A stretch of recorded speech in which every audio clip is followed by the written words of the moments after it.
اللهم صل على سيدنا محمد اللهم صل على سيدنا محمد اللهم صل على سيدنا وحبيبنا وشفيعنا ومولانا محمد وسلم ورضي الله تبارك وتعالى عن سادتنا واصحاب رسول الله اجمعين امين يا رب العالمين.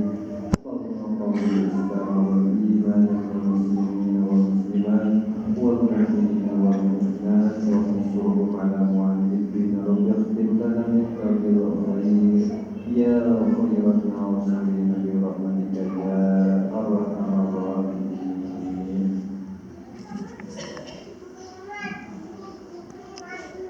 Assalamualaikum warahmatullahi wabarakatuh. Allahu Akbar, Allahu Akbar, Allahu Akbar. Asyhadu an la ilaha illallah, asyhadu an la ilaha illallah, asyhadu anna Muhammadan Rasulullah,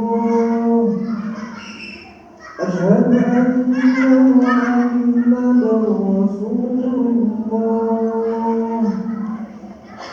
Hayya 'alas shalah, hayya 'alas shalah,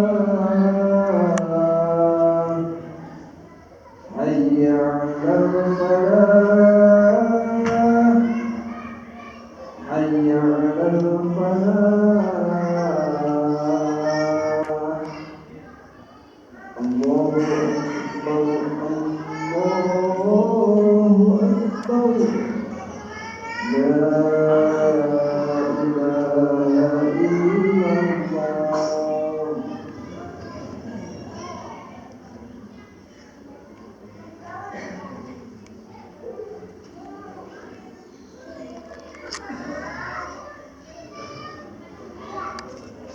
Alhamdulillah,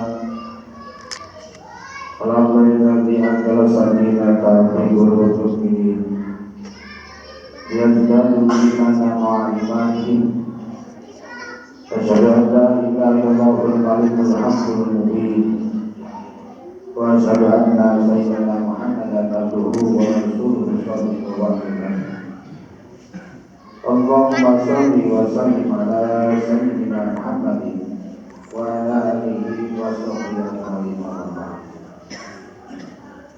Saya ila hadirun usikum wa nafsi billah wa pada berbangun.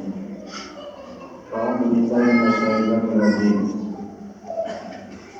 Ya ayyuhalladzina amanu taqullaha wa qulu qawlan sadida yuslih lakum a'malakum wa yaghfir lakum dhunubakum wa may yuti' Allaha wa rasulahu faqad faza fawzan 'azima. Wa qala washkuru nikmatallah in kuntum iyyahu ta'budun. Wa qala aidan wa idza adana rabbukum la in syakartum la azidannakum wa la in kafartum inna adzabi lasadid.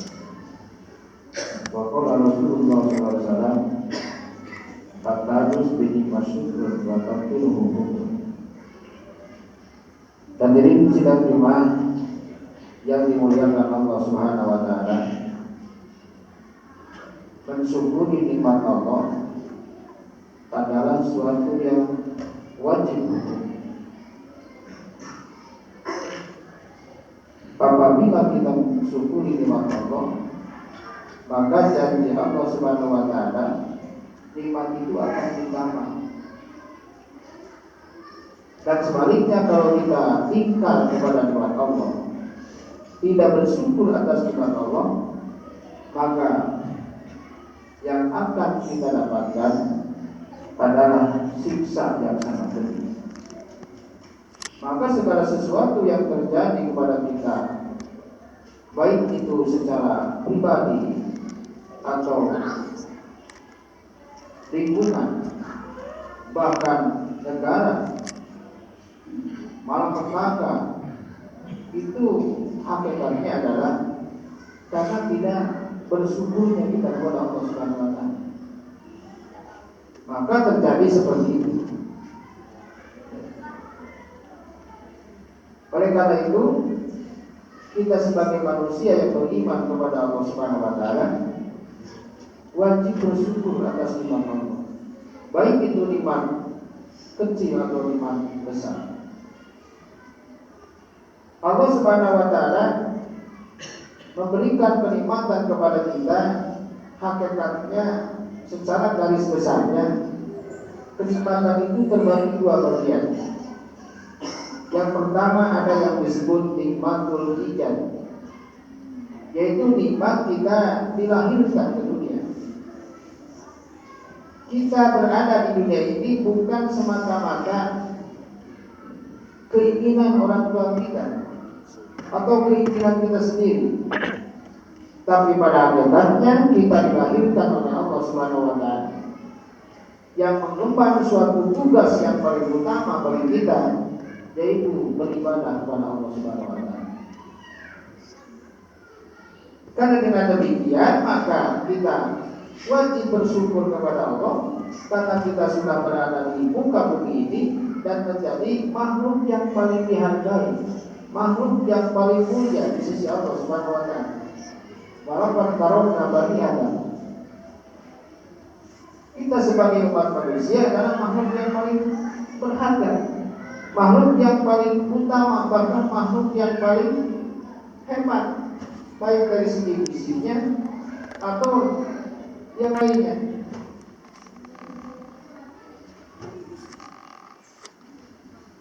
Itu yang pertama.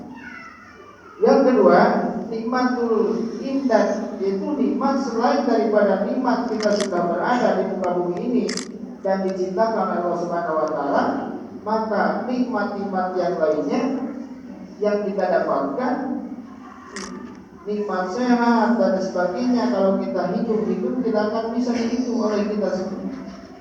Sepandai apapun manusia di dunia ini tidak bisa menghitung nikmat Allah Subhanahu wa taala. Saking banyaknya nikmat yang kita alami, nikmat yang kita dapatkan dari Allah Subhanahu wa taala. Tapi sungguh sayang, kita sebagai manusia, yaitu yang tadi, kadang-kadang kita bersyukur atas nikmat Allah, sehingga karena dengan tidak syukurnya kita kepada Allah, maka nikmat yang jangankan nikmat yang sedikit, nikmat yang banyak pun akan terasa sedikit, nikmat sedikit akan terasa hilang. Kayak kita tidak diberikan nikmat oleh Allah Subhanahu wa taala. Padahal kalau diumpamakan lautan menjadi tinta dan kayu-kayu di daratan menjadi penanya untuk menghitung atau menuliskan nikmat Allah, tidak akan bisa dihitung. Kita diberikan nikmat sehat Allah Subhanahu wa taala sehingga kita bisa beribadah, kita bisa beraktivitas, kita bisa bekerja, kita bisa mendapatkan uang. Tapi ketika kita bisa mendapatkan uang, kadang-kadang manusia terlena oleh uang tersebut sehingga lupa akan nikmat itu dan lupa bersyukur kepada Allah Subhanahu wa taala. Bahkan yang lebih parah lagi, mempunyai keyakinan bahwa uang yang kita dapatkan, harta yang kita dapatkan, itu diyakini itu adalah hasil keringat kita sendiri. Nah, alhamdulillah subhanallah. Kalau sudah demikian, maka pantas saja apa yang terjadi kepada kita. Kita harapkan kebahagiaan lewat uang, kita harapkan kebahagiaan lewat jabatan yang kita miliki, kita harapkan kebahagiaan lewat ilmu yang kita miliki. Karena kita sedang dapatkan nikmat tersebut, lupa kepada Allah Subhanahu wa taala, maka jangan heran yang datang kepada kita bukan kesenangan, tapi kesusahan. Susah dan susah lagi, bingung dan bingung lagi. Tiada hentinya. Itu adalah suatu siksa daripada Allah Subhanahu wa taala. Siksa Allah Subhanahu wa taala itu bentuknya berbeda-beda. Bahkan kita semakin banyak harta, tapi semakin gelisah kehidupan kita, itu juga sudah merupakan siksa daripada Allah Subhanahu wa taala. Dan idealnya, identiknya, pantasnya, logikanya, karena kita memandang bahwa banyak uang itu akan bahagia, kalau kita tinggi jabatan akan senang, kalau kita banyak ilmu akan bahagia, tapi dalam kenyataan kita sedikit. Mereka yang banyak uangnya, mereka yang tinggi gelarnya, bahkan panjang gelarnya, jabatannya tinggi, tapi tidak mendapatkan kesenangan di sisi Allah Subhanahu wa Ta'ala. Kenapa? Karena kurang tafakurnya kepada Allah, sehingga tidak merasakan nikmat tersebut, sehingga tidak bersyukur kepada Allah Subhanahu wa Ta'ala. Tidak diberikan dua bola mata yang sehat, bisa melihat ke kanan, ke kiri, ke atas, ke bawah, bisa melihat keindahan dunia ini. Ini adalah milik Allah Subhanahu wa Ta'ala. Bahkan nikmat yang luar biasa yang kita rasakan sebagai bangsa Indonesia justru di bulan ini, bulan Agustus ini, sebentar lagi kita akan peringati kelahiran Republik Indonesia atau kemerdekaan Republik Indonesia. Itu semua adalah bukan hadiah dari penjajah, bukan semata-mata memang dibalas atau ditaruhkan nyawa, beribu nyawa, berjuta-juta nyawa bangsa Indonesia layak, tapi pada hakikatnya itu semua adalah hadiah daripada Allah Subhanahu wa Ta'ala. Itu semua adalah anugerah daripada Allah Subhanahu wa Ta'ala. Jangan lupakan. Maka dalam Undang-Undang 45 ada kata-kata atas datang rahmat Allah yang berkuasa itu, dan didorong oleh media terus supaya berkehidupan kebangsaan yang bebas. Maka rakyat Indonesia menyatakan bahwa ini kemerdekaan. Ini merdeka ini adalah bukan hadiah dari penjajah, bukan semata-mata kita berjuang dan berjuang itu kepada arah syariatnya, tapi hakikatnya Allah yang memberikan kebebasan, Allah yang memberikan kemerdekaan atas Republik Indonesia ini yang tercipta ini. Akan tetapi sayang sekali banyak orang yang lupa akan hal ini. Datang hari kemerdekaan Republik Indonesia bukan sujud syukur kepada Allah Subhanahu wa Ta'ala, tapi tidak sedikit mereka yang justru mengisi acara kemerdekaan ini dengan kekuburan. Naudzubillah semuanya. Jamaah yang dirahmati Allah Subhanahu wa Ta'ala, oleh karena itu sekali lagi mari kita syukuri nikmat ini. Syukur nikmat pada umur kita masih bisa beribadah kepada Allah Subhanahu wa Ta'ala. Ini adalah anugerah daripada Allah Subhanahu wa Ta'ala. Sekecil apapun nikmat yang kita miliki, jangan ingkari, jangan kumpulkan. Bagi ayat ala rabbikum kaliban, berapa kali dalam surat Al-Rahman disebutkan itu, lebih daripada 30 kali kalau tidak salah. Itu semua mengingatkan kepada kita nikmat apa yang kita dustakan kepada Allah Subhanahu wa Ta'ala. Nikmat sehat, nikmat panjang umur, nikmat kita punya harta, punya anak dan sebagainya, nikmat kita punya ilmu, punya jabatan. Itu semua adalah pemberian daripada Allah Subhanahu wa Ta'ala. Maka kalau orang-orang yang betul-betul dekat kepada Allah, bertauhid kuat kepada Allah Subhanahu wa Ta'ala, kalau kita mendapatkan rezeki atau mendapatkan gaji dan sebagainya, sebelum uang itu masuk ke dalam saku kita, sebelum dibelanjakan, maka kita ingat kepada Allah Subhanahu wa Ta'ala. Ini adalah hakikatnya pemberian daripada Allah Subhanahu wa Ta'ala. Bentuk daripada ingat kepada Allah, kalau kita diberikan rezeki tersebut, maka pasti akan menyisihkan sebagian harta kita untuk diberikan kepada orang-orang yang ada di sekeliling kita yang mungkin membutuhkan rezeki tersebut.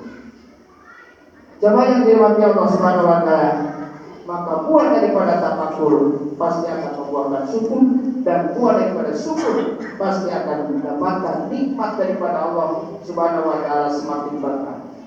Semakin berkah dan ditambah oleh Allah Subhanahu wa Ta'ala. Sehatnya berkah, hartanya berkah, anaknya berkah, hidupnya berkah, rumah tangganya berkah, bermasyarakatnya berkah, bahkan negara pun akan diberi atau dihujani oleh keberkahan daripada Allah Subhanahu wa Ta'ala. Insya Allah dia akan ada masalah.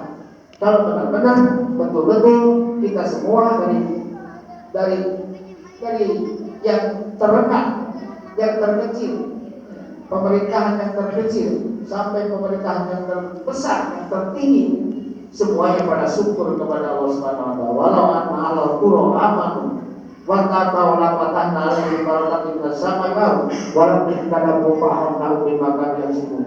Kalau seandainya semua penduduk negeri ini beriman kepada Allah Subhanahu wa Ta'ala, masyarakatnya beriman, pejabatnya beriman, pimpinnya beriman, ahli dan sebagainya, maka akan dihujani rahmat Allah Subhanahu wa Ta'ala dari langit dan bumi. walakin kadzabu fa'akhadnahum bima kanu yaksibun. Akan tetapi sungguh sayang banyak sekali yang berkhianat kepada Allah Subhanahu wa taala.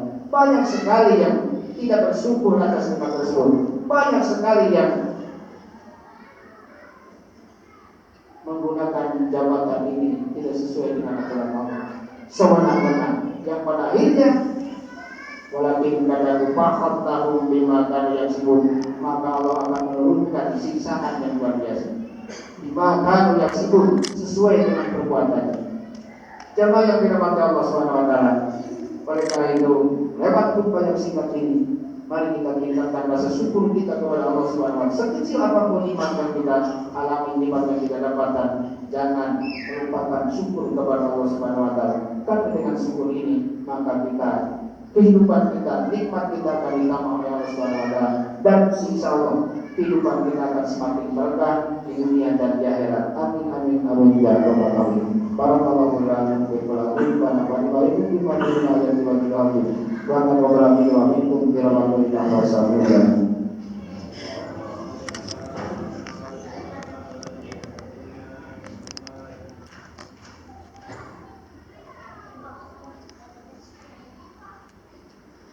Alhamdulillah, kalau dari alamin masih kasirat kama amal. Asyhadu an la ilaha illallah wa syarika lahu wa la ilaha wassalatu wassalamu ala sayyidil mursalin wa alihi washabbihi ajmain. Amma ayuhan nas usikum wa nafsi taqwa faqad faza tabu. A'udzu billahi minasyaitonir rajim. Bismillahirrahmanirrahim. Inna Allaha wa malaikatahu yusholluna 'alan nabi ya ayyuhalladzina amanu shallu 'alaihi wa sallimu taslima. Allahumma shalli wa sallim ala sayyidina Muhammad wa ala alihi wa sallim ajmain. Amin ya Allah ya rabbal alamin. Allahumma ighfir lil muslimina wal muslimat wal mu'minina wal mu'minat wal ahya'i minhum wal amwat. Allahumma ij'al islam muslimin wa al-mulka al-ta'lim. Allahumma nas'aluka al-quwwata wal istiqamah wa istiqamah fil bayti wa ibadah. Wa a'udzu min kulli musibatin jasimatin ya rahman. Allahumma la tadana fi maqimina dan badila babarta wa la hamdika barata wa la dayna ila qadaita wa la marida ila sadaita wa la hajatan min al-dunya wa la qadata. Allahumma inna al-haqqa haqqa wa inna wa inna al-batila batila wa inna ilaha. Rabbana atina fid dunya hasanah wa fil akhirati hasanah wa qina adzabannar wa qina adzabannar ya aziz ya ghaffar ya rabbal alamin. Subhana rabbika rabbil izzati amma yasifun wa salamun alal mursalin walhamdulillahi rabbil alamin. Ibadah Allah inna wa yaqulu la bisa wa inna wa ya hidup dalam menjaga keluarga dan keluarga.